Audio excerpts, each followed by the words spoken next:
예수나라 TV 캠페인.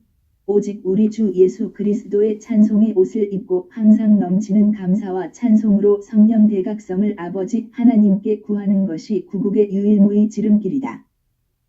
제목. 궁지에 몰린 상머슴. 헤비 두티 파워핸드. 이효성님 글. 우리는 공무원을 달리 말할 때 국가나 사회의 심부름꾼이라는 의미로 공복이라고 부른다. 공복을 민복이라고도 한다. 바로 국민의 머슴이라는 의미이다. 그런데 이러한 머슴 가운데 가장 큰 머슴인 상머슴, 헤비 두티 파워핸드은 바로 대통령이다. 제자들의 발을 씻겨 주시며 가난한 자와 고아와 과부와 병든 자의 편에 서시어 그들을 돌보셨던 주님. 머리 둘 곳도 없이 고생만 하시다가 끝내는 하나님과 동등됨을 취할 것으로 여기지 않으시고 죄인인 우리를 섬기시며 죽기까지 복종하셨던 주님은 바로 섬김의 극치를 보여주신 분이다. 리더십 가운데 섬김의 리더십, 서번트 리더시프, 일명 머슴 리더십이라는 게 있다. 이는 라버트 그릴리프의 이론을 근간으로 한 것으로 섬김의 리더는 가장 중요한 업무의 요소로 사람을 내세운다. 인간이 최고의 가치라는 것이다. 이 정부는 사람 사는 세상을 주창하며 사람이 먼저다라고 강조하고 또 강조해왔다. 문제 많은 그 경인선도 경제도 사람이 먼저, 경인선라는 의미를 가지고 있다. 국민의 상머슴은 국민을 위한 머슴이어야 하는데 작금의 상황을 보면 이 상머슴이 도대체 누구의 머슴인지 모르겠다. 상머슴인 대통령은 그의 상전인 국민의 뜻을 철저히 대변해야 한다. 사람이 먼저라고 말하니 사람들, 국민들을 철저히 섬겨야 한다는 것이다. 개인적으로 우리나라 여론기관의 조사를 완전 신뢰할 수 없지만 대통령의 국정 지지도가 얼마 전 41에서 고성 등의 산불 대응을 보며 요즘 그 지지도가 47로 올랐다고 한다. 그게 사실이라고 해도 53의 나머지 국민들은 대한민국의 국민들이 아닌가?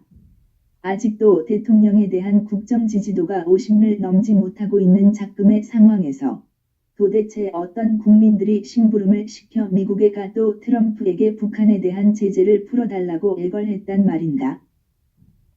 문재인이 원해서 트럼프가 정해준 날짜인 4.1일에 맞춰 미국에 간 것으로 이해되는데, 왜냐면 임시정부 수립 100주년이 바로 4.1일이었고 문재인은 그 100주년 기념 행사에 꼭 참석하고 싶었기 때문이었다. 미국으로 건너간 문재인은 트럼프를 만나기 전에 폼페이오와 볼턴을 먼저 만나 미국의 입장을 충분히 듣고 이해했을 터인데도 그만하면 됐으니 충분히 괜찮은 거래, good enough deal 라고 하며 단계적 비핵화 방안으로 북핵 문제를 해결하자며 북한의 제재를 풀어달라고 3번씩이나 애걸복걸했다고 전한다.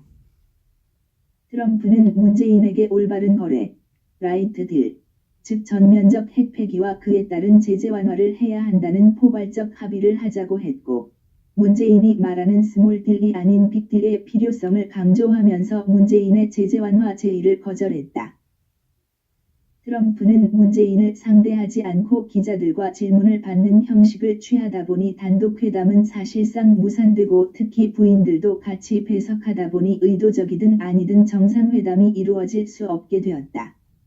폼페이오와 볼턴을 먼저 만나 의견을 교환하고 합의도 도출해내지 못하면서 정상들이 부인들과 같이 회동한 것을 보면 그것은 회담이 아니라 면담이나 접견이나 만찬을 위한 의례적 회동에 불과하게 되었다. 사정이 그러니 정상이 만났는데도 합의문조차도 발표되지 않은 것이다. 5월과 6월 두 차례나 일본에 오기로 되어 있는 트럼프에게 문재인은 서울에서 한미 정상회담을 하자고 제의했지만 트럼프는 바쁘다며 거절했고, 한미북 3국 정상회담도 나중에 하자며 거절했다. 그리고 조기에 미북 정상회담을 하자고 건의한 것도 절차를 밟아하자며 거절했다. 김정은은 개성공단 재개나 금강산 관광 정도는 영변핵 시설과 함께 엘퍼를 통해 해결받을 것이라고 기대했을 터인데 문재인이 제대로 그 역할을 못해줘 미국산 무기를 잔뜩 구입해주는 문재인의 선심, 뇌물, 을 통해서도 소기의 목적을 달성하지 못하게 되었으니 김정은을 볼 낯도 없어졌다. 문재인은 2년 전 미국을 처음 방문했을 때도 전작권 환수를 위해 선심 쓰듯 엄청난 군사무기 구매를 약속한 바 있었는데 이번에도 마찬가지로 문재인의 소기의 목적은 트럼프의 무기 구입과 관련한 고맙다는 감사 연발에도 불구하고 불발에 그치고 말았다. 이제 문재인은 북한에게도 미국에게도 홀대받는 처량한 신세가 되고 말았다. 블룸버그 등 외국 언론은 문재인을 보고 수석대변인, 타프 스포크스먼, 심지어는 대리인, 에이전트, 이라고까지 비아냥거렸는데 이번에 그 사실을 입증해준 꼴이 됐다.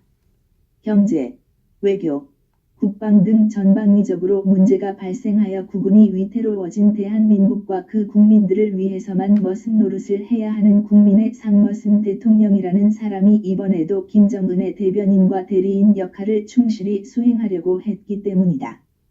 그런데 김정은이 원하는 최소한의 결과도 얻지 못하고 그냥 빈손으로 왔으니 김정은에게도 팽당하게 생겼다.